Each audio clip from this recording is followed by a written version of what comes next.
What's good with y'all, man? It's C Young, and I'm back with another Power Ghost recap.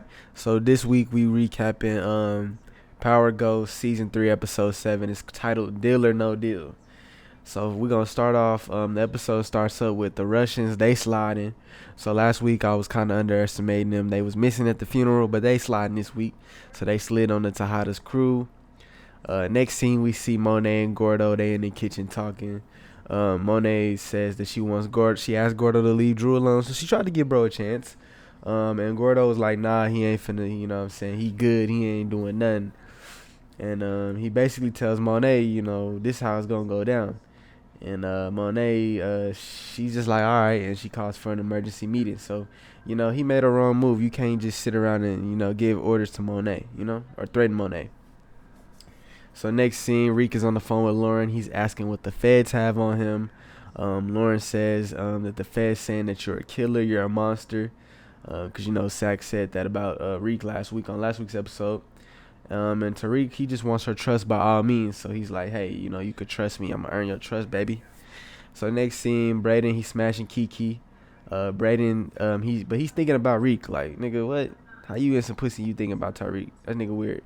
But he's like, he's not in it for the love of the game. Well, no, this is my comment. I said he's not in it for the love of the game, for real.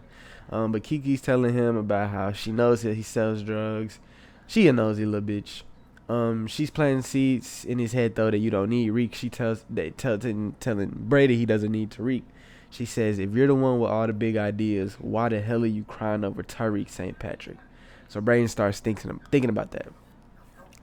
So next scene, there's an emergency meeting. It's Brayden, Monet, Kane, and Tariq. And they're in the warehouse. Monet asks, about Noma because she didn't know about Noma, which is weird. I thought that was weird. Like, you got to tell Monet about Noma. I mean, if anybody on the crew has, like, the intellect to deal with Noma, it's definitely Monet, if you ask me. But anyway, she's asking. She don't know what the fuck's going on. She don't know what's going on. Why the Russians won't smoke so much. You know why. Because Drew wanted to crash out. But she don't know what to do. She wants answers. Nobody has answers. She tells everybody to leave. She asks Reek what's going on. Reek's quiet. So she asks everybody to leave. Reek is sad about, Lauren, of course, how everybody had to set her up to die. Jesus, this shit's so loud. What the hell? Goddamn. But yeah, she wants to talk alone with Tariq. And Monet says, you're my thinker. What you got? And Reek sets up an idea to, pretty much give a tip to the police on the Russians. So next up, Theo, he's practicing for his appeal in jail with Sax in the interview room with Saxon Davis. He's trying, but this nigga Theo is absolutely terrible. He's just a negative ass nigga. Like, bro, do you want to get out of jail or not? Like, but this nigga just terrible answers, bro. He's just crazy. Davis is not convinced, but Sax has hope. We could train him. We can get him out. So next up, Gordo, he's with his crew with Drew at the bar or whatever.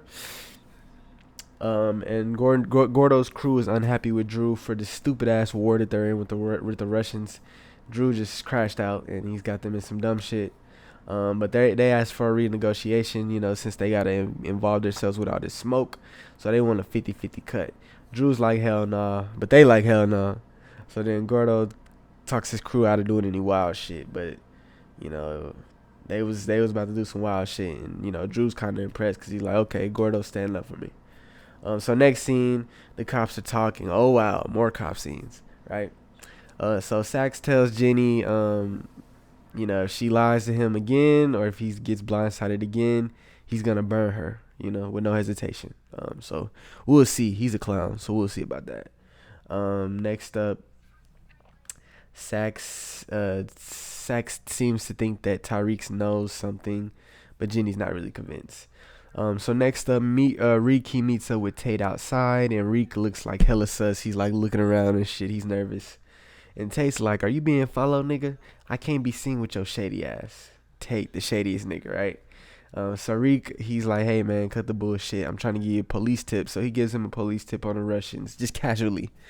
Reek just like his daddy, giving up police tips now, But he gives Tate a police tip on where the Russians are going to have their next drug deal.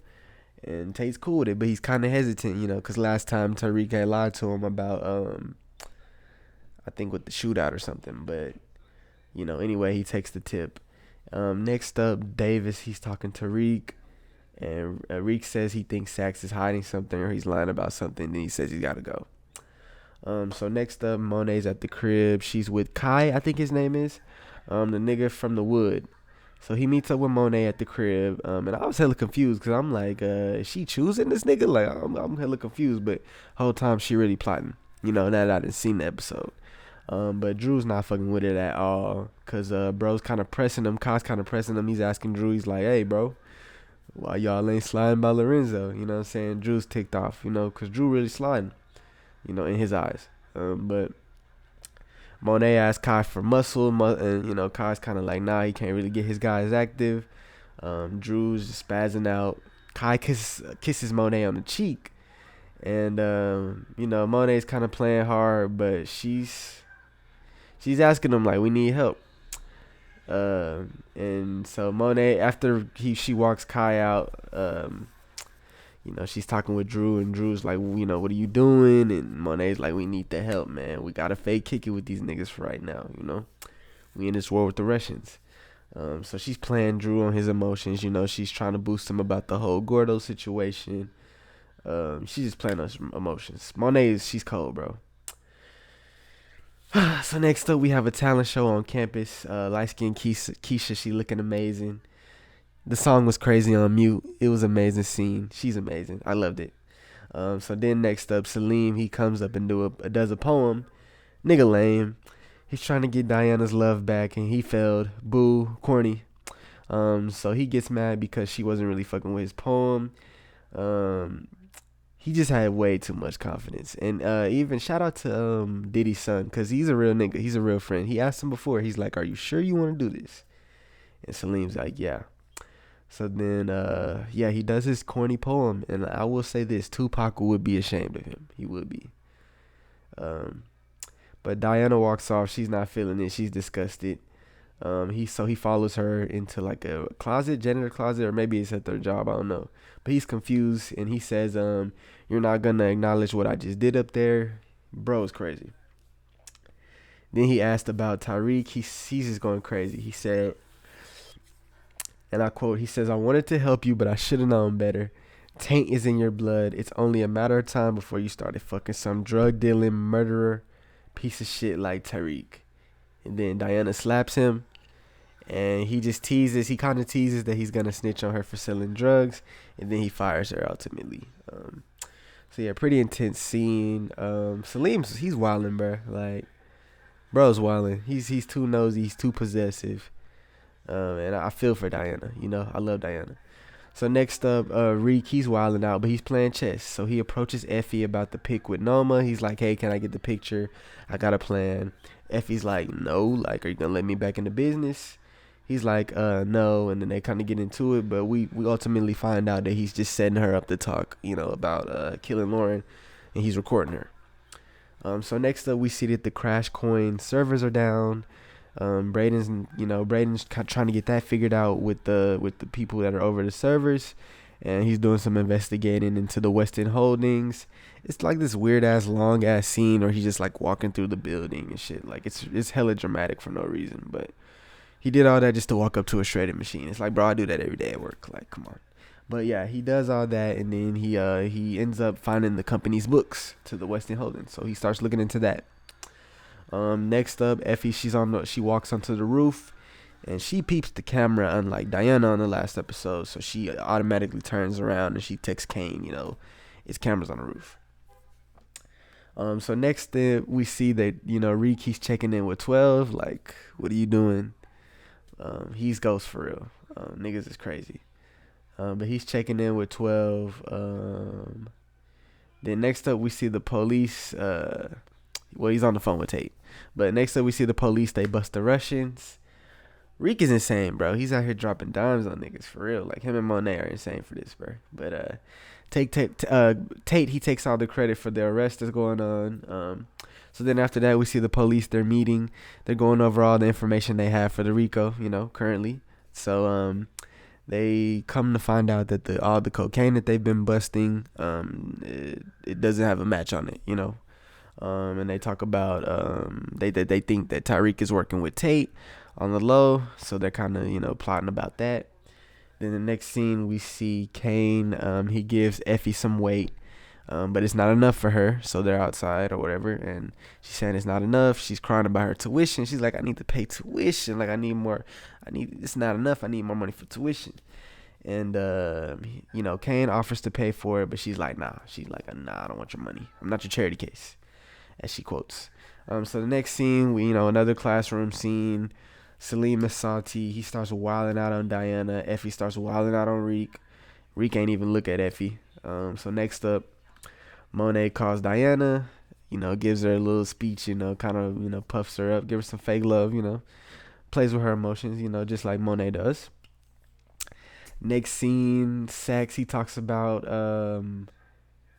what he has with Davis. He says he has somebody he could pay that'll take some money that'll vote in Theo's favor for his appeal.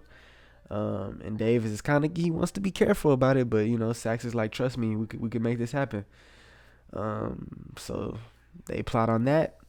Next scene, we see Braden. He's still plotting into the Weston books. He stays a little bit later in the office, and Reek is kind of confused about that, but he's just looking into some shit. He's trying to figure out what's going on. So next we see a bum. He's outside of the Weston Holdings. He's kind of going through the trash. He's obviously probably planted by the police, but he's going through the trash. He finds the coffee things that all the users are using. So he's probably gonna take that back to police. Next up, we see Diana. She pulls out some wild ass information on this nigga Salim at the library. She's, this nigga's a whole fraud. He has a fake name, kind of like what Kane told him a couple episodes ago. So he has a fake name, a fake family. He lied about having a single mother. She just exposed the fuck out this nigga. Like, she had pictures and everything. Like, this is like 8 Mile type shit, like Eminem type shit, for real. B Rabbit and Clarence type shit, Like, how did she get all this information? Like, why didn't they show us this? Like, did she Google this shit? Like, she really exposed this nigga for real. So she threatens to put all this information out to the public.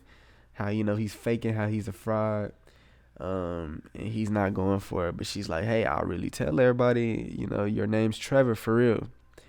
And she threatens this nigga to shorten his hours at work so more students can get more hours. And for a raise. Like, bro, she's so innocent, bro. I love Diana, bro. Like, she's so innocent, bro. Like, out of all the things she asked for, she just wants more hours for everybody at work and a raise. Salute to Diana. So that was a cool little scene, Bro said he agreed. He said he's not gonna say nothing about her selling drugs. But it might be a little too late for that. So next up, Monet, she walks in the club. She meets with Kane.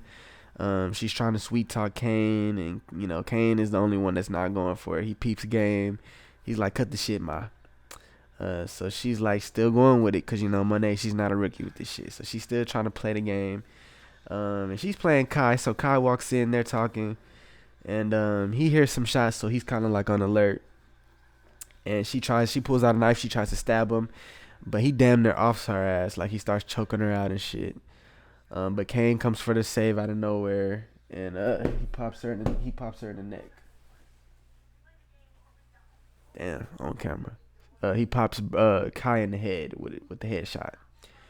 So she plants the phone on Kai while Kane is not looking, and she real quick texts Gordo's number a message about taking out Lorenzo.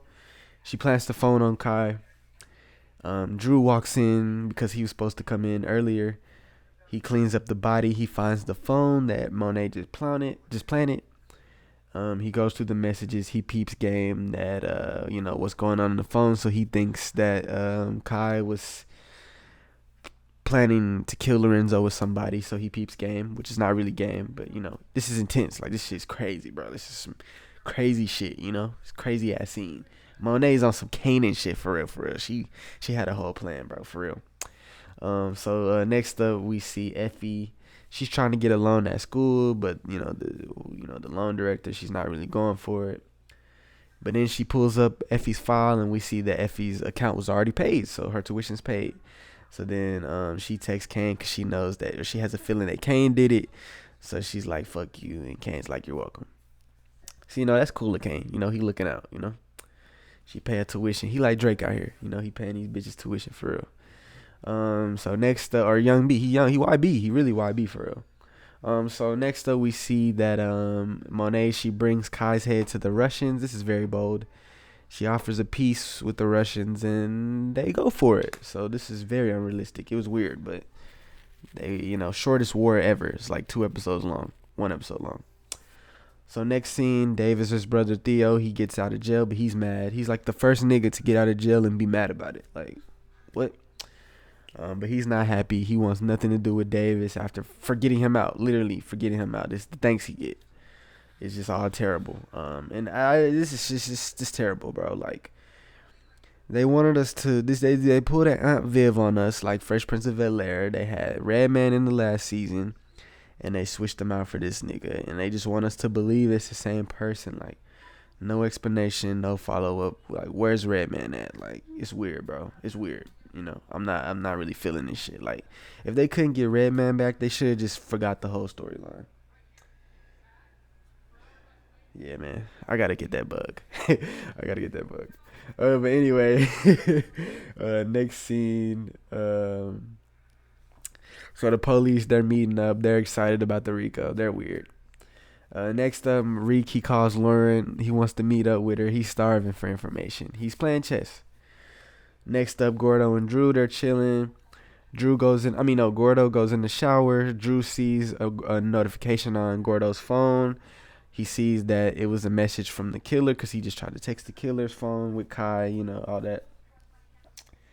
And with no hesitation, Drew pops Gordo. Like, he just pops that man. So Kane and Drew, I said it on last episode, they've swapped places. But according to Monet, Drew did what he had to do. He's a savage. And I mean, Gordo did kill Lorenzo, so I mean, he got the right person. So Drew pops Gordo. And then Kane comes to like look out for him. So next scene, Brayden approaches his uncle and Kiki about the company being a Ponzi scheme. It's kind of boring scene, but the key thing is that Tyreek's inheritance was invested into the Weston Holdings, along with Lorenzo's life insurance. So that's potentially gone. But Brayden uncle tells him, we knew about you selling drugs as well. So you don't need to say nothing. We ain't gonna say nothing because selling drugs is worse than running a Ponzi scheme. So, that's that. We're going to see. I'm pretty sure we'll get more on that in the next couple episodes. So next up, Riki's outside of a building where the DEA is all going to meet up with Lauren and stuff. So he just randomly pays a DEA agent for his badge, which is like so unrealistic. I said this on Twitter. Super unrealistic. But, like somebody said on Twitter, you can't watch Power and ask questions. You just got to go with the flow. So that's crazy. It's not real at all. So, and you would think, like, as much as the feds really like Tyreek or they have a hard on for him, like, they would easily spot him, even if he had a hat on or whatever. But they didn't spot him. He meets up with Lauren in the bathroom. He plays a recording of him and Effie's conversation from earlier, where Effie admitted to killing Lauren and pretty much proving his innocence, how he had nothing to do with it. So Reek is playing chess, man. He's playing chess. He's on his ghost shit for real. I'm proud of Reek. He's playing chess. A lot of people thinking he's simping, but he's making this move on Lauren so he can get more information on this Rico, so he can get the crew out of the Dodge. So you gotta salute Reek, bro. He's been thinking, and this is a smart move, bro. So Lauren is convinced. She trusts his bro a little bit more, and she gives information to Reek, about what they got on him a little bit. And he finds out that Sax has been working with the feds this whole time. He's the mole. So I don't know, man. It's been 10 seasons of this nigga Sax, bro. He might finally get what's coming to him. I hope he does. So we're gonna see what's happening with that. And then final scene of the episode, the feds bust in the crib with the Tejadas. They eating at the crib. They bust in the crib. They arrest Diana for possession of an illegal narcotic with intent to distribute. Because they got her on camera. Man, free Diana. She's innocent, like I always say. This shit is crazy. So, man, I can't wait till next week on episode 8 of Power. We're going to see what's going to happen with Diana. She'll probably get bonded out, It's not a violent crime, so she'll probably get out. But It's crazy how they got her on camera. You see the feds, they're gonna start looking into Effie, so we'll see more about that. Um, I'm sure more will open up and unfold with this Ponzi scheme shit. Reek is probably gonna tell tell Davis about Sax. Hopefully we're done with this Theo shit. Hopefully that's over with.